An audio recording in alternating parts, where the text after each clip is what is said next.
Sean todos bienvenidos a una nueva edición de Entre Trances.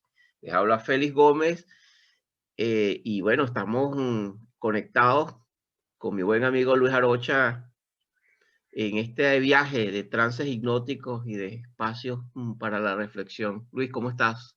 ¿Cómo te ha ido? Aquí estamos bastante bien. Continuamos en esta fabulosa aventura de la vida y de una vida que contempla el hecho de que la mayor parte del tiempo, tal como acertadamente lo olfateó Milton Erickson, en estado de trance. Es Vivimos decir, en en estado de trance. estado de especial, de profunda conexión con nosotros mismos y también con el estímulo correspondiente que nos mantenga en ese particular estado, ¿no? En ese modo. Sabes que ahora yo prefiero hablar de modos. En vez de hablar de estados y esto, hablo de modos para estar a la moda, ¿no? Si yo pongo en modo despertador el teléfono, pongo en modo avión el celular, entonces digo, nosotros también estamos en modos. Modo trance, modo vigilia, modo sueño, modo hipnosis profunda. Te vamos pasando por modos. Igual lo aplico, Feli, y para los que nos están viendo, lo aplico también a, por ejemplo, las actividades. En este momento estoy modo conversador, ¿verdad?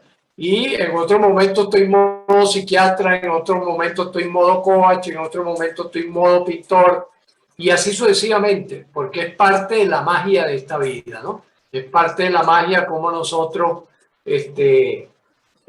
permutamos nuestros estados interiores en nuestra relación con el medio para tener distintos modos.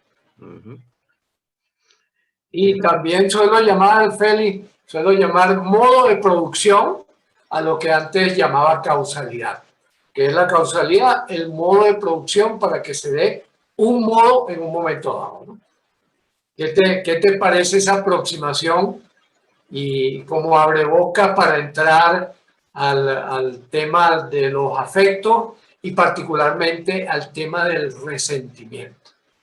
Bueno, es una metáfora, ¿no? Que usas allí, ¿no? Bueno, es una metáfora que, bueno, si te está ayudando a funcionar a un nivel más, a conectarte con más recursos, pues bienvenido, ¿no? Yo quería, Claro. Luis, fíjate, una cosa bien interesante, porque estaba haciendo una revisión de lo que hemos estado haciendo entre trances, ¿no?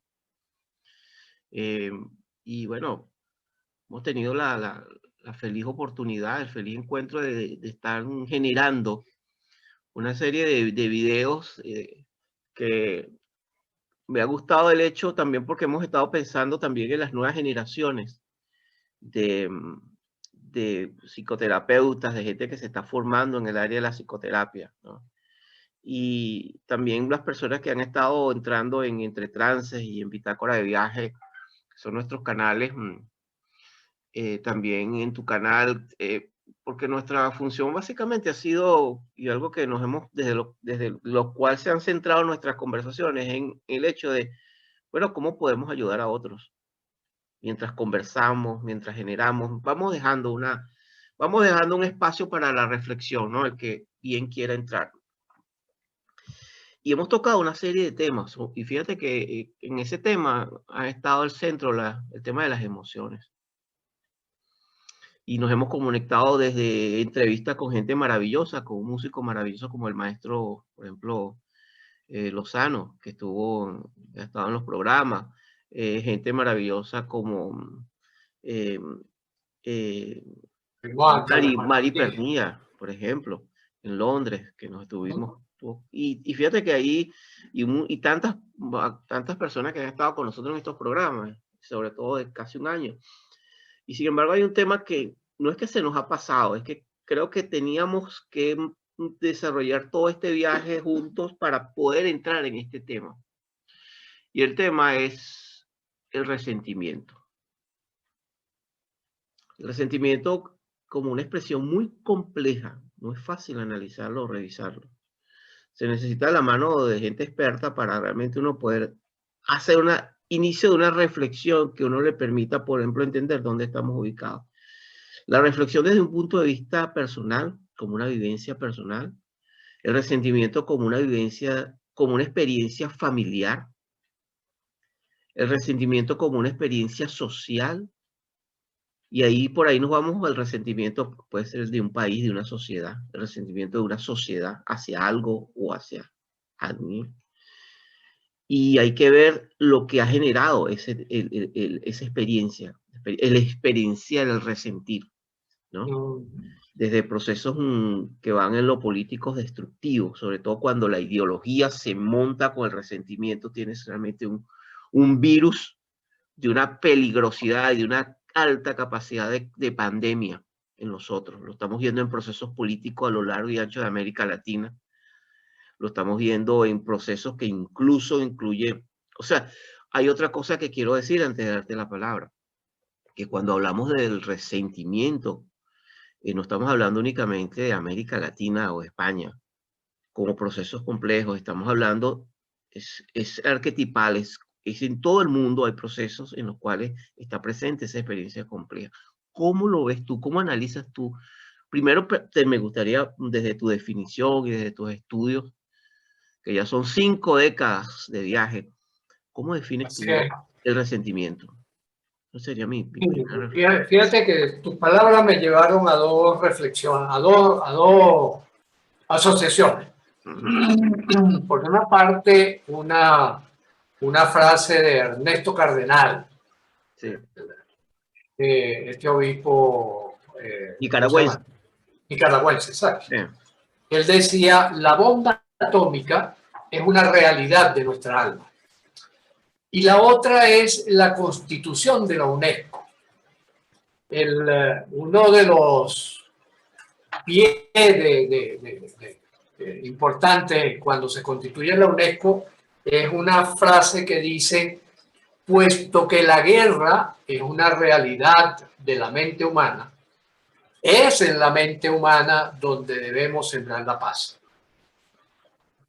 Eso me llamó mucho la atención. De hecho, en las nuevas definiciones de Neurocódex como disciplina, como epistemología frente a la vida, incorporamos esa definición y también la de la Organización Mundial de la Salud como estado de salud. El estado o el modo, voy a incorporar ahora este término, ¿verdad? Claro. El modo de bienestar biopsicosocioespiritual. Desde los finales de los años 80 para acá, la Organización Mundial de la Salud incorporó el concepto de lo espiritual como un elemento clave dentro de nuestra constitución saludable, ¿no? Entonces, esas tres cosas, ¿a dónde nos llevan? Nos llevan a que, bueno, sí, el resentimiento, es decir, estoy sentido por algo que ocurrió y lo reciclo y lo mantengo allí, que podría ser una primera aproximación a una definición, ¿verdad? Es una realidad de nuestra mente, es una realidad de nuestro espíritu, ¿verdad? Es una realidad de nuestro cuerpo. Es decir, el reaccionar frente a lo que uno considera que es un abuso, una injusticia, una mala acción por parte de otro o de alguna fuerza, forma parte de nuestra existencia, forma parte de nuestro quehacer diario. Exacto. ¿Ya? Y quizás por eso es que tú mencionas, bueno, fíjate, por ejemplo, en el caso de las ideologías, si uno se pone a ver, ¿qué diferencia una ideología de una teoría, por ejemplo? Una teoría científica, ¿no? La ideología no tiene pie. La ideología es algo construido en el aire que no aterriza nunca. Por eso es que independientemente de cualquier ataque que se haga contra alguien que defiende una ideología, él siempre va a encontrar argumentos para darle valor a su ideología. Y eso es lo que estamos viviendo en el mundo actual, ¿verdad?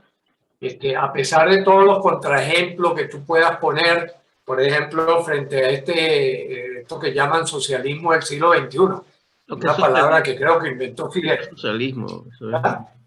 Un término que se inventó Fidel para impulsar a Hugo Chávez como el abanderado de Latinoamérica, puesto que ya él estaba viejo y ya él estaba tan criticado y tan contra la pared que no podía salir él como figura. Y se encargó pues de lanzarnos a Hugo Rafael por delante como su brazo armado, como su vocero, ¿no? Y empezó a imperar esto del socialismo del siglo XXI, que cuando tú metes la lupa allí, la lupa científica, la lupa escrutadora de la ciencia, como dice bueno, se me fue ahorita el nombre de este amigo que habla de la lupa escrutadora de la ciencia. Cuando tú metes la lupa escrutadora de la ciencia, tú te das cuenta de que ahí no hay nada. No hay nada de qué sostenerse. Es un discurso, ¿verdad?, con mucha retórica, es decir, con mucha aplicación de habilidades de influencia poderosa sobre las otras personas, que toca lo afectivo, es decir, toca la emoción, es decir, toca aquello que me mueve, porque recordemos que emoción significa lo que me mueve hacia, lo que me induce a razonar y actuar de determinada manera. Y ese es el motor básico, ¿no? Entonces, cuando eso se convierte en ofendidos y humillados, aparece el resentimiento. Ahí viene ese resentimiento, que es ese sentimiento, esa emoción y sentimiento. Y después, en alguna oportunidad hemos hablado de la diferencia, pero quizás conviene que más adelante toquemos nuevamente eso, que hace que yo empiezo a girar afectivamente sobre eso, y todos mis pensamientos y mis acciones se van envenenando con esa sensación, con esa percepción interna, y me convierte en una bomba de tiempo. Me convierte en una bomba de tiempo hacia la depresión, si lo que va a predominar es la tristeza, hacia la parálisis, si lo que predomina es el miedo, o hacia el ataque, si es que predomina la ira, ¿no? Sí. Este es un poco el análisis que hacemos desde el punto de vista de esta concepción que hemos mencionado en varias partes, que es el que el organismo es un ente, es un sistema integrado, donde no podemos aislar las cosas para poder entender bien de qué estamos hablando, ¿no? Entonces, al tocar el tema del resentimiento, tenemos que tocar todos esos temas. Por eso es que acertadamente tú dices, bueno, es un concepto complejo. Es un concepto complejo porque tiene todos estos modos de producción incluidos, que hacen que en un momento dado yo cargue con eso, me envenene y envenene a quienes están alrededor. Hay algunos autores que han de hace mucho tiempo plantean que una vez que se instala el resentimiento en una persona, incluso en una sociedad, no hay cura para eso. No hay cura. Es decir, se perpetúa, ¿no? Son planteamientos, ¿no? Y sí, claro. Nosotros como generación hemos visto sobre todo lo que ha estado pasando, por lo menos lo que ha estado más visible, y hay una serie de trabajos que apuntan hacia eso, ¿no?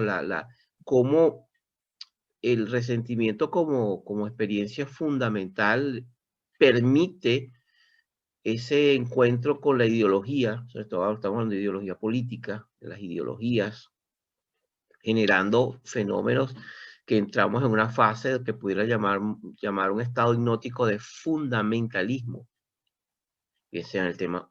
Y quiero ser ampliar el tema del fundamentalismo. Cuando hablamos de fundamentalismo, pensamos inmediatamente, podemos asociarlo con un tema religioso o político, pero no es verdad. El fundamentalismo lo podemos encontrar en la música. Claro. El fundamentalismo lo podemos encontrar en la moda. El fundamentalismo lo podemos encontrar en el arte. El fundamentalismo lo podemos encontrar en el deporte. Cuando unos hinchas comienzan a golpearse con otros y comienzan a quemar estadios, como lo hemos visto y lo vemos y lo vamos a seguir viendo. Es decir, el fundamentalismo puede estar palpable en el arte, en la música, ¿no? Cuando tú planteas que una sola posición es la válida y donde el que no tenga tus ideas merece ser destruido o apartado o perseguido. Y eso es el concepto. Y es un concepto bien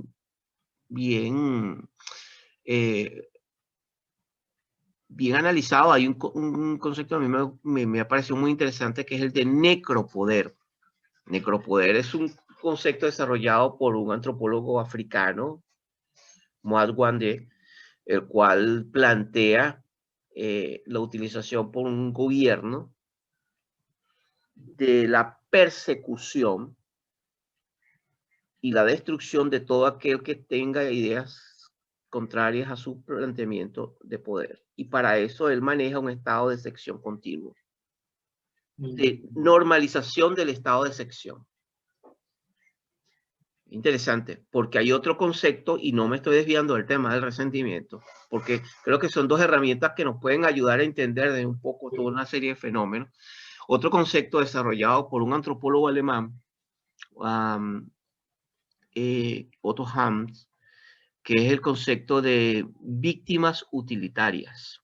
Es decir, y sobre todo esto viene de los estudios de las guerras civiles de África Occidental y de Liberia, entre otros lugares. Básicamente el estudio que hace este antropólogo alemán, primero de los niños soldados y de las mujeres soldados, en estos conflictos que arrasaron África y que son tan terribles. Una especificación, un ejemplo de lo que estoy hablando, como para llevarlo, son los que han visto, lo pueden entender perfectamente con la película que para mí es un clásico para entender esto, de Leonardo DiCaprio, el actor, Diamantes de Sangre. Ahí está el concepto, ahí lo tienen. Es decir, para ser muy breve y para entrar más directo con el tema, es la utilización por los grupos de poder en medio del conflicto, que ven en el conflicto una oportunidad, una herramienta y un arma, las poblaciones más vulnerables. Por ejemplo, cuando lo encontramos en los conflictos israelí-palestinos. Por ejemplo, lo encontramos en conflictos, como he dicho, en África. Es decir, por ejemplo, lo vi en Centroamérica, cuando estuve trabajando en Centroamérica, las historias de niños soldados que usaban. Es decir, la población vulnerable. En la misma Venezuela al día de hoy, ¿no? La tragedia que hemos tenido.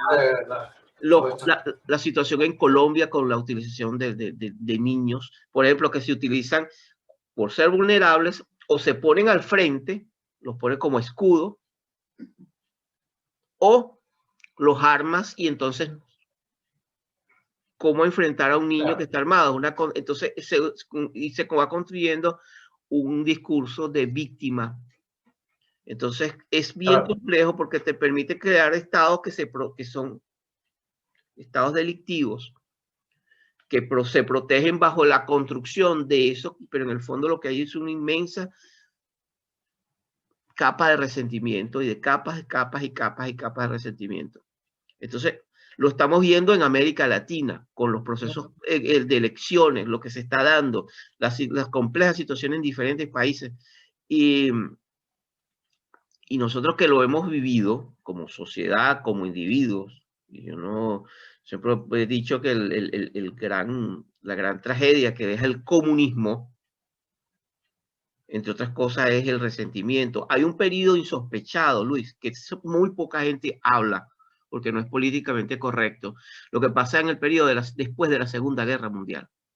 Después de la Segunda Guerra Mundial, aproximadamente 3 años después de la Segunda Guerra Mundial, Europa se convirtió en una especie de persecución de caza de brujas, donde en cada pueblo destruido habían linchamientos, habían asesinatos de los ciudadanos, los que quedaban buscando venganza de aquellos que creían que estaban o con los alemanes o que estaban o que habían sido espías. Eso fue un periodo que no se nombra. Se dice, no, la reconstrucción de Europa y toda una manera romántica, pero realmente hubo un periodo cruento de 2, 3 años donde se liberaron salieron aún más los demonios. Y ahí es mi reflexión. Mi reflexión, primero porque hemos tenido procesos históricos cruentos, los hemos vivido y lo hemos sufrido.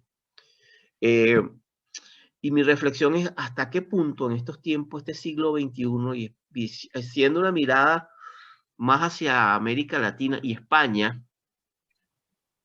incluyendo lo que está pasando en Estados Unidos, el papel del resentimiento en muchos de estos procesos, utilizado por fuerzas políticas, porque es que esto no es inocente, no creo que es algo espontáneo. Claro. ¿Cómo lo ves tú como un científico que ha estado en este campo por mucho tiempo? Bueno, fíjate que en días atrás, en uno de los grupos de médicos que yo participo y que yo fui digamos, lo que llaman el anfitrión, ¿no? El administrador del grupo, alguien publicó y comentó los resultados de las elecciones, la tendencia de los resultados de las elecciones en Perú. Y un médico escribió diciendo, esto no es tema de este chat. Por favor, política y religión no se deben tocar y pido la opinión de los administradores. Somos dos administradores. Y entonces yo contesté, política, religión y fútbol son los 3 temas más importantes de la vida. Por lo tanto, si nosotros como sociedad no podemos hablar, no podemos conversar acerca de esos temas, estamos muy mal, pero muy mal. ¿Por qué? Porque sobre eso se sustenta la vida contemporánea, sobre esos 3 temas. Los griegos, cuando alguien no asistía al ágora, porque decía, a mí no me interesa la política, lo llamaron idiota. De ahí viene el término idiota. Mira qué interesante. Idiota era aquella persona que decía que a él no le importaba la política. Entonces, ¿qué significaba eso en una institución que quería ser profundamente democrática, por supuesto? Que esa persona no percibía que su vida individual era expresión particular de la política. Claro. Y fíjate a dónde se redujo el término idiota y fíjate a dónde hemos llegado, donde hay gente que dice, no, es que a mí la política no me interesa. Si a usted no le interesa la política, no le interesa la vida, no le interesa su destino. Porque usted está montado sobre esa realidad que es inevitable. La política, que es el arte y la ciencia de cómo convivir en comunidades, polis, muchos, polis, política viene de polis. Es decir, nosotros como comunidad, ¿cómo podemos ponernos de acuerdo para vivir lo mejor posible? Por lo tanto, si yo omito cuando yo hago análisis, digamos, análisis individual, supongamos que este es un individuo, este rojito, sin tomar en cuenta todo el resto, yo estoy sesgando limitadamente mi expresión del conocer de esa persona. Porque todos estamos insertados en un contexto y todos pertenecemos a un contexto. Fíjate que precisamente esa es una de las razones por las cuales nosotros con esta epistemología Neurocódex, lo que planteamos es que durante muchos siglos habíamos creído que la naturaleza estaba a nuestros pies, que nosotros éramos unos seres especiales. ¿no? Unos seres especiales construidos directamente por Dios, el gran creador, y que por lo tanto los pajaritos estaban para que nosotros disfrutáramos de la música, ¿no? Pero bueno, ¿cuál es la historia de la ciencia? La historia de la ciencia ha sido desmontar ese mito y montar el mito de que nosotros somos parte de la naturaleza y que nosotros como sociedad formamos un conglomerado que si no logramos ponernos de acuerdo, a lo que vamos es a la guerra y por lo tanto al resentimiento y por lo tanto al fundamentalismo. ¿Por qué? Porque si te pones a ver, Félix, en el fondo, ¿qué es el fundamentalismo? El fundamentalismo es cuando yo me agarro de un clavo caliente para no seguir para abajo, ¿verdad? Diciendo, esta es la verdad única que tiene que conducir el comportamiento de todos nosotros y que yo tengo ese clavo caliente y que tú, si no te agarras del mismo clavo caliente, pues entonces será destruido porque merece ser destruido. ¿Y qué es lo que lo hace, como dicen algunos, yo creo que en un enfoque empobrecido de la vida, que eso no tiene cura, ¿no? Es un enfoque empobrecido. ¿Cómo puedo decir yo si algo tiene cura o no tiene cura? Yo lo más que puedo decir es que yo no he descubierto o no conozco la cura. Hasta ahí puedo opinar. Pero estamos hablando, pero fíjate, Luis, claro. ¿Cuál es la cura? Porque fíjate, ¿cuál es la cura? Disculpa un segundito. La cura consiste precisamente en que yo cambie ese concepto de que mi clavo caliente es lo único que sirve en la vida. Si yo logro cambiar ese concepto, si yo simplemente abro la mano y suelto ese clavo, ¿verdad? Ya va a desaparecer el fundamentalismo, va a desaparecer el resentimiento y yo voy a poder perdonar. Como lo que ha ocurrido en Ruanda, por ejemplo. Pero es que ahí yo tengo una cordial discrepancia contigo por lo siguiente. El discurso que se ha hablado es precisamente eso, o sea, es precisamente ese, ¿no? O sea, yo tengo la capacidad de reflexionar y de plantear, ¿no? Pero es que frente al fundamentalismo, cuando una persona, o como lo llamaría López Pedraza, podríamos hablar del sectarismo, cuando tú eres sectario, de secta, que pertenece a una secta y no admites a otra cosa. Estamos hablando también de una serie de procesos que son inconscientes y que no tienen muchas veces, pues tiene que ver con la herencia de una cultura, Luis, de una cultura que tú heredas. Tú no eliges la cultura donde naces o incluso el modelo económico donde naces o el idioma que con el cual naces, incluso la historia familiar. Entonces, hay un elemento que ha sido ampliamente estudiado y que yo me siento muy agradecido porque yo tuve la posibilidad de hacer un curso en la Universidad de Nueva York, que fue un curso que dieron sobre psicología social.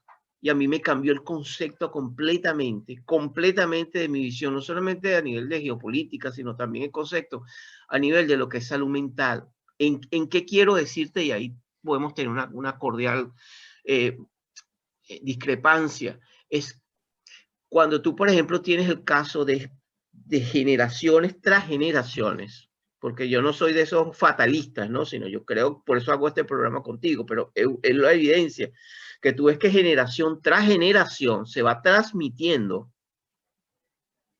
un concepto, cualquier concepto, pero generación tras generación tú lo vas viendo incluso lo tenemos el concepto, por ejemplo, del conflicto entre israelíes y palestinos, terrible, profundamente doloroso, donde al final lo que pagan son el ciudadano de a pie, el ciudadano que sufre, ¿no? Es un proceso que es complejo porque tiene que ver con generación tras generación. Y Carl Jung decía una cosa interesante, él habla de los complejos históricos, es decir, cuando una nación, ya estamos entrando en el tema nación, no es capaz de superar un trauma histórico o un evento histórico, sigue encadenado al pasado. Nosotros con la guerra de independencia y los 200 años y el caballo blanco de Simón Bolívar y la libertad, bla, bla, bla, por 200 años y aquel loop, ¿no? Que no le permite, en mi opinión, a las nuevas generaciones abrir nuevos conceptos y y dejar que los héroes muertos, pues que ya descansen en paz, ¿no? Entonces es complejo porque no solamente depende de que yo un día digo, bueno, ya voy a romper el fundamentalismo, sino que operan fuerzas culturales enormes que ni siquiera nos damos cuenta que están operando sobre nosotros. Sí, no estoy diciendo que es que sea sencillo de superar, ni estoy diciendo tampoco que es curable en todos los casos con metodologías actuales. Lo que quiero señalar es que, por ejemplo, fíjate, todo ese discurso que desarrolló brillantemente Jung, ¿no? De los arquetipos, de todas esas cuestiones, hoy tiene nombre y apellido, código genético. De la misma manera que recibe la instrucción específica, Martina, que está por aquí, que es mi mascota, de ladrar, y ella solo puede ladrar, ¿verdad? Nosotros también recibimos un código genético que nos indica una tendencia, una inclinación que se transmite de generación en generación, pero que ya llegamos allí. Eso es lo que me hace, digamos, primero ser optimista, en el sentido de que a lo mejor necesitamos manipular los genes. No sabemos cómo hacerlo y cuidadito porque todavía no estamos a tiempo de manipularlo correctamente. Miremos el caso de las vacunas, ¿no? No vamos a entrar allí, pero entonces, ¿qué es lo que ocurre? Qué bueno que es un tema todavía en donde estamos recién penetrando, pero que en la medida en que nosotros despejemos el modo de producción, ¿cómo es que se produce el resentimiento? ¿Qué lo sostiene? ¿Cuáles son, desde el punto de vista de teoría del sistema, lo que podemos llamar las zonas de apalancamiento y cuáles son las demoras en los modos de producción que todavía no tenemos capturado? Por ejemplo, fíjate, en este espíritu de nueva era se habla mucho del perdón, ¿no? El perdón, que tienes que perdonar, que no sé qué cosa y tal.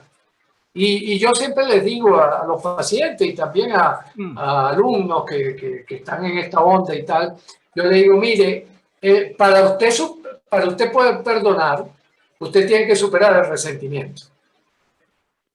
Y para superar el resentimiento, usted tiene que ir a sus creencias fundamentales. Fundamentalismo. ¿Cuáles son esas creencias a las cuales yo digo, si yo renuncio a esta creencia, yo pierdo mi identidad? Y ahí hay una gran clave. Ahí hay una gran clave que fíjate que trabajando con técnicas de manejo de creencias, hemos podido tocar a mucha gente. Hemos podido tocar a mucha gente que de repente dice, si usted piensa sistémicamente y si usted piensa científicamente, usted va a poder cambiar sus creencias más profundas. ¡Wow! Eso da miedo. Eso da miedo, ¿por qué? Porque las creencias profundas están sustentadas en el corazón. Están sustentadas en lo que hoy por día conocemos como la coherencia cardíaca, ¿no? Es decir, tiene que ver con energía, tiene que ver con campos. Ya estamos entrando, Félix, en una dimensión diferente. La historia de la medicina va a cambiar y va a cambiar violentamente en los próximos años, precisamente porque ya estamos dando el paso que dieron los físicos del siglo pasado. ¿Cuál fue el paso que dieron los físicos del siglo pasado? Que descubrieron que el átomo no era la partícula fundamental, sino que el átomo es un sistema que se rige por las leyes de los sistemas y que está configurado por elementos no materiales, sino que son elementos energéticos. Y lo mismo podemos decir del pensamiento. El pensamiento no es material, el pensamiento es energético y por lo tanto, si nosotros podemos a través de las leyes y las reglas del pensamiento sistémico y del rigor científico, vamos a llegar. A mí no me queda la menor duda. Vamos a llegar y vamos a poder resolver muchos de esos resentimientos. Ahora bien, todavía nos queda un filtro fundamental, que es la voluntad. Ahora Y fíjate. aquí voy a comentarte rápidamente el texto 1984 de George Orwell. Fíjate que a través de la tortura, y Chomsky esto lo denunció hace unos cuantos años atrás, diciendo la tortura funciona. A través de la tortura se ha podido modificar las creencias profundas de algunas personas. Es más, lo hicieron en la guerra de Corea con los soldados norteamericanos, que eran los famosos soldados que regresaban de Corea convertidos en comunistas.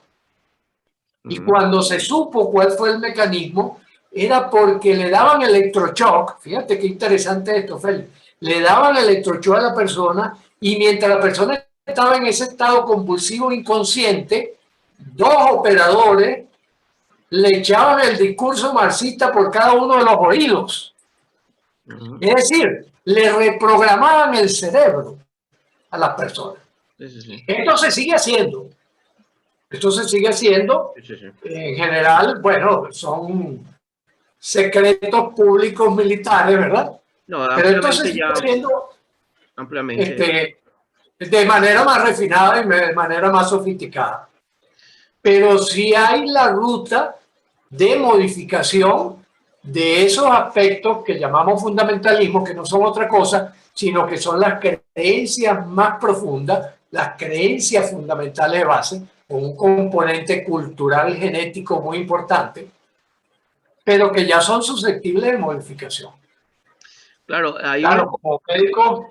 como médico no nos atreveríamos a zamparle un electroshock, por ejemplo, a un fundamentalista y hacer ese tipo de atrocidades, porque, bueno, hasta cierto punto hay una cuestión de respeto humano, hay una cuestión de derechos humanos que estamos obligados a superar. Hay un elemento que se ha estudiado, y esto es como tú bien dices, investigación dura y pura, con evidencia. Sobre todo en sociedades que han estado en conflictos o que están en conflictos. En eso de estudios acerca de cómo se puede ayudar a una sociedad, por lo menos, si no a desaparecer el resentimiento, a minimizar el resentimiento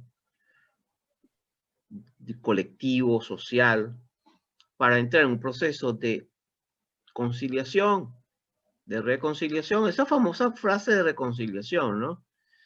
Exacto. Ahora, hay un elemento que se han encontrado, por lo menos en Uganda, Ruanda, Liberia, Camboya, se ha encontrado en estudios en Vietnam, se ha encontrado, bueno, es extensísimo los estudios que hay. De hecho, aquí tengo precisamente en mi biblioteca un libro de esto que he estado revisando, que es La psicología del bien y el mal, de uno de los grandes investigadores del siglo XX, que es Erving Stoltz. Y él plantea algo que a mí me ha llamado mucho la reflexión cuando yo escucho mucho esto del abordaje del resentimiento. Y la palabra es una sola: justicia. No se le puede pedir, Luis, no se le puede pedir, y eso es perfectamente entendible, a una persona a cambiar sus creencias cuando tú tienes que la persona y que el mecanismo, tú lo sabes como psiquiatra, necesita un mecanismo de compensación simbólica.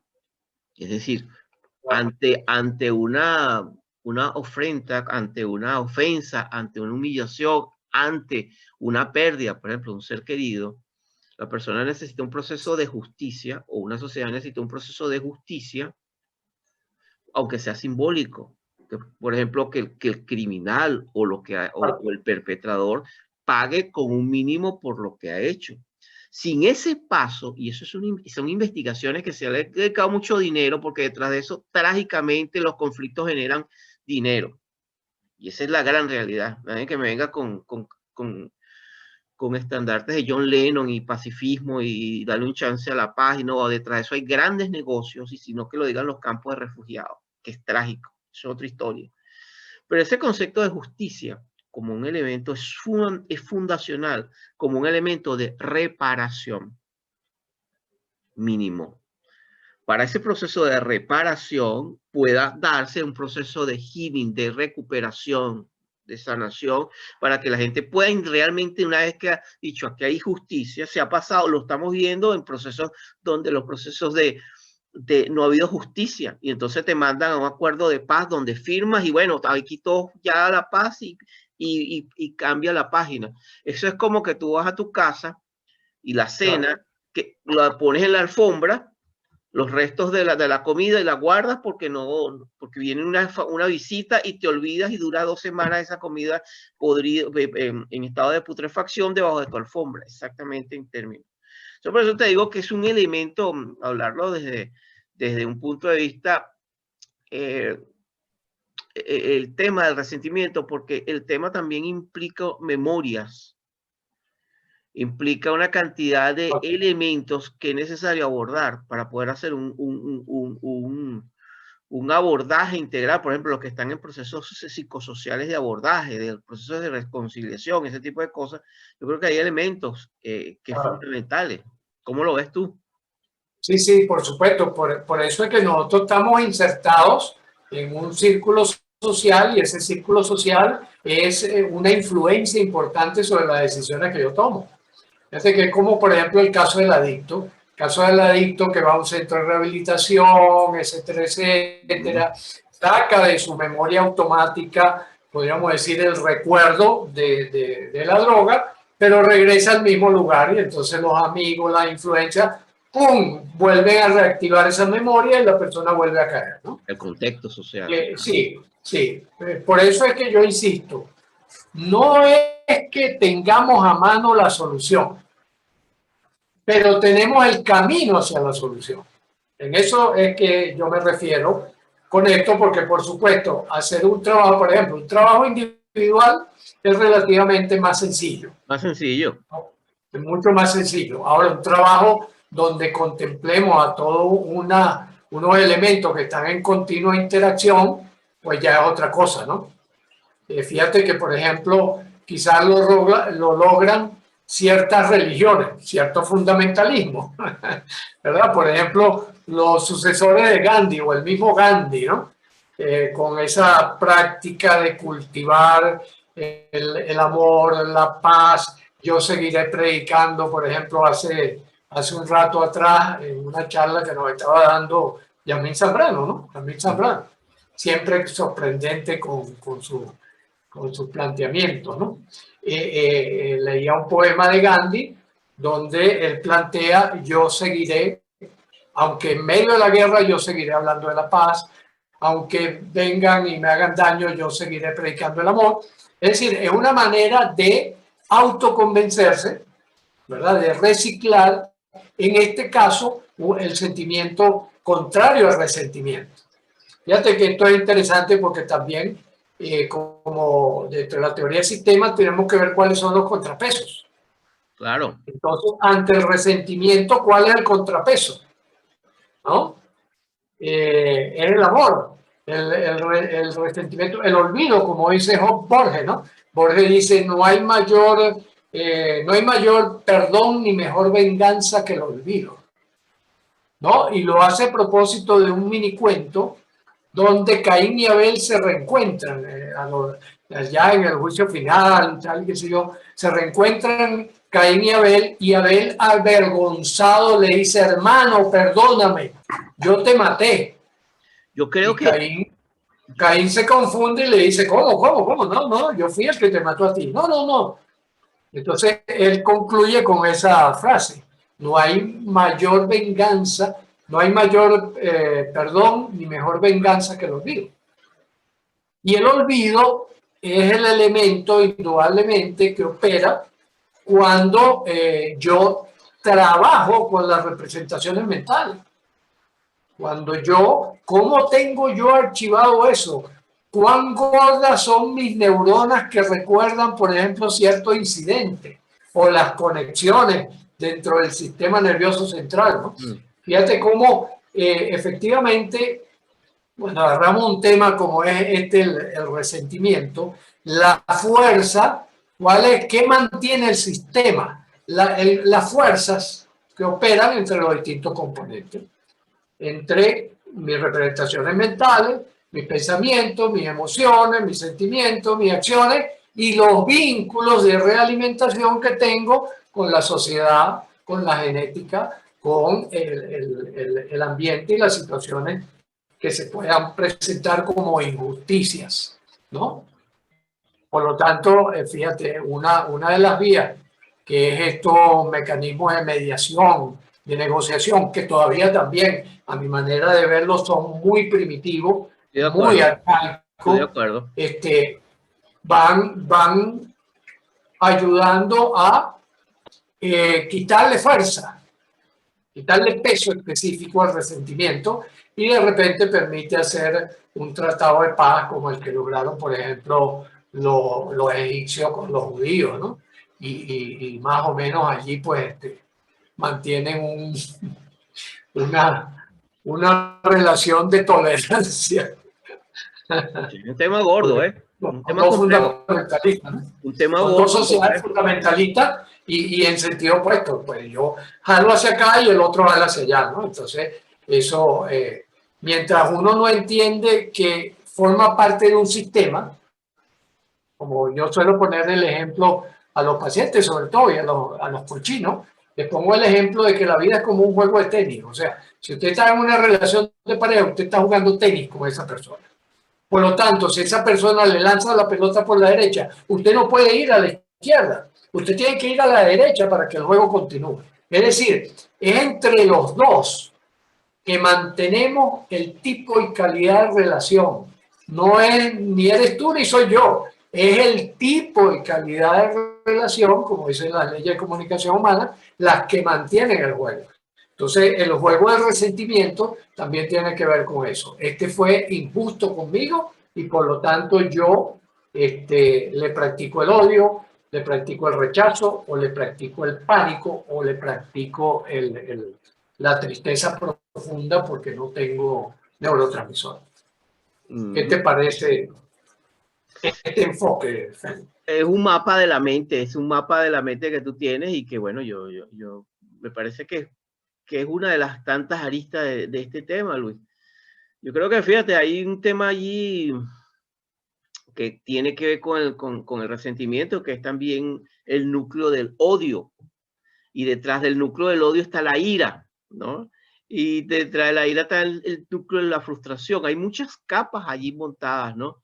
Exactamente. Y donde, mira, el tema es que pasa, y hay una película que yo creo que ejemplifica mucho lo que estamos conversando, que ejemplifica de manera brillante es lo que estamos conversando, que es The Joker de Phillips. El último Joker, por cierto, yo hice una entrevista a Joaquín Ortega, un analista, un politólogo venezolano, brillante, Joaquín es brillante, y él realmente ha desarrollado muy finamente el tema. Y ahí tenemos, por ejemplo, la expresión de cómo también el resentimiento puede ser una experiencia compleja. Fíjate que yo no estoy usando el tema de sentimientos, sino una experiencia compleja, que es porque va más allá de eso. Eso no solamente es un sentimiento, ahí hay cognición, ahí hay memoria, cómo se termina contagiando como un virus el resto de la ciudad gótica.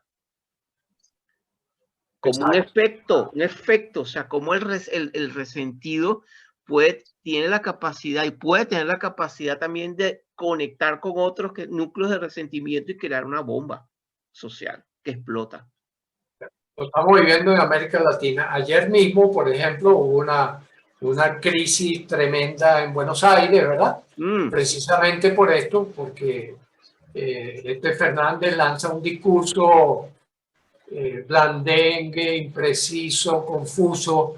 Y la gente, bueno, se salió a la calle y ayer no se dieron palo con la policía, que todavía no se sabe cuál es el balance final. Pero son ese tipo de cosas, o los estallidos en Bogotá, en Cali, o lo que ocurrió en Santiago de Chile. Y independientemente de si hay titiriteros detrás o no, es lo que tú dices. Toca el odio, toca el rechazo, toca el resentimiento. Y al tocar todo eso, que va en contra de mi fundamentalismo, que dice la justicia es esto, la injusticia es esto otro, y vienen las reacciones. Sí, las reacciones y un fenómeno de masa, que es un fenómeno muy curioso.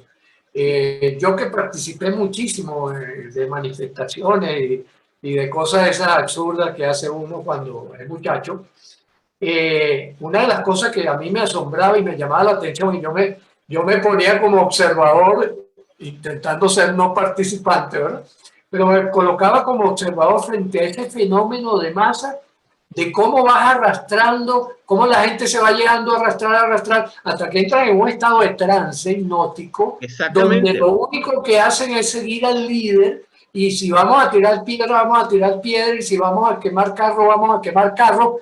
Y después, cuando tú preguntas, bueno, mira, vale, pero tú estabas ahí y de repente hiciste esto, yo hice eso, pero si a mí me da miedo hacer esto.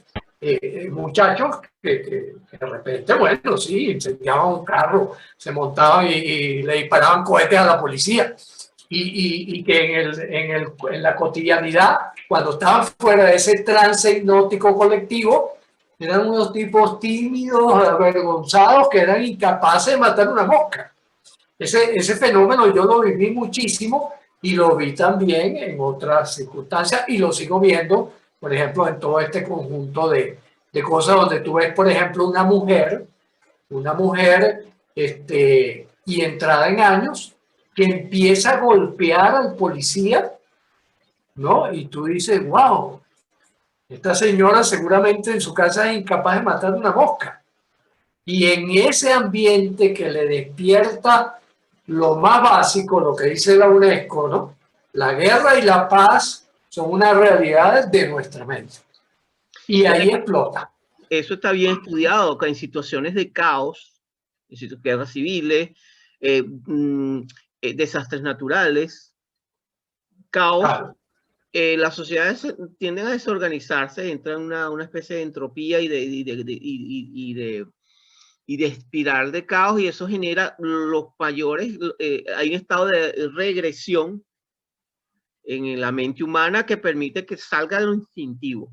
Sale lo peor y también puede salir lo mejor en los seres humanos, pero generalmente las atrocidades mayores se ven, mira lo que pasó en el estado Vargas cuando hubo el deslave, las atrocidades que ocurrieron allí, atrocidades que nunca se dijeron. Yo fui médico, yo estaba de médico allí trabajando. Las atrocidades que ocurrieron, así como ocurrió gente maravillosa, héroes, ángeles, que estuvieron allí apoyando, y salieron demonios, ¿no? Entonces eso es lo interesante de este trabajo que estamos abordando, que no es fácil, Luis, abordarlo desde un punto de vista temático. Tiene una complejidad enorme. Y que bueno, esperamos poder desarrollar a profundidad con nuestro próximo invitado, que es una sorpresa, que no vamos a develar todavía. Sí, no vamos a decir el nombre todavía, pero es una persona que es un gran profesional, conocedor de todas estas cosas y bueno, con mucha experiencia. Y que nos va a permitir aportar también, bueno, en eso, cómo podemos, por lo menos a nivel personal, en un momento determinado salir de un resentimiento que necesitamos salir, ¿no? Así es. Bueno, Luis, un gusto escucharte. Feliz. Igualmente, feliz, y poder conversar, o sea, entrar en este juego de tenis, este tenis vital, donde vamos aportando y vamos enriqueciendo y esperamos que nos enriquecemos mutuamente y esperamos también que a nuestra audiencia la enriquezca. La idea es esa, querido Luis. A lo mejor que nos pongan en los comentarios si opinan distinto, si tienen algún aporte interesante, alguna investigación por allí que no hayamos referido, ¿verdad? Todas esas cosas que lo que hacen es que podamos entrar en modo médico. Mejoramiento dinámico continuo. Así modo es. médico o médico. Bueno, hasta el próximo Entre Trance y nos vemos la próxima semana. Cuídate, Luis. Un gran abrazo. Saludos. Y seguimos. Y seguimos.